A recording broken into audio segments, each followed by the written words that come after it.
Takže ahoj ľudia, toto je moje druhé video. Dneska naučím, ako skladať vlaštovku. Takou papierov, no tak. Prvý krok. Ak to urobím, tak to strihnem, lebo ja si držím nahrávam na telefóne a musím to tu strihnúť, dobre? To som to asi strihol iba na tomto prvom kroku, no to musíte to proste takto preložiť. To vie asi každý. Dobre, ďalej si musíte takto to akože preložiť. Takto. Chápete ako? Takto. No takto nejako. Môžete skúsiť. Chápete? Takto. Chápete? Teraz už je strihnem, tak... Dobre, tak máme to preložiť.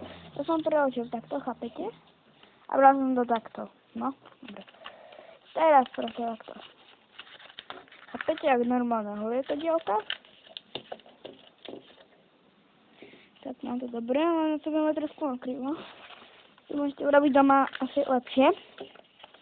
Takto, ďalej. Robíte takto, ako u klasického lietadielka. Sa väčšinou robí.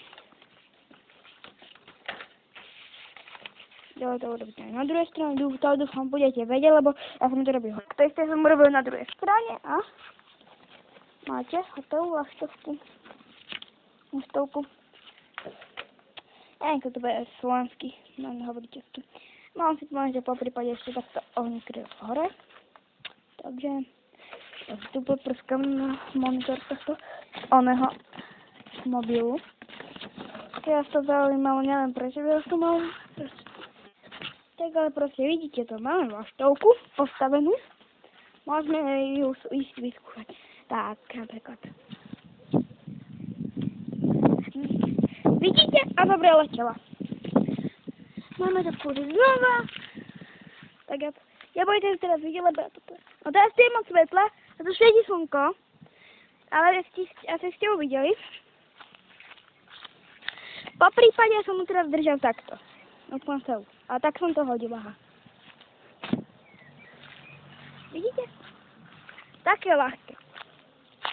Také ľahké. Niektorí z nás nemusia vedieť. Ja som tretiak, chodím do tretieho ročníka. Tak už ja to už môžem. Ja som sa to naučil od čtvrtáka. Zvlášť Peťo, keby sa zaujímalo. Ja sa mám Niklas, toho každý môže vedieť, lebo to mám asi tak veľa, mám môj YouTube kanál. Tak čo som ešte povedal? Proste máme vlaštovku, to môžeme hodiť tady do auta. A vidíte? Proste, to je akože všetko. Tak, čus, lúčim sa s vami u ďalšieho videa a príšte, čus.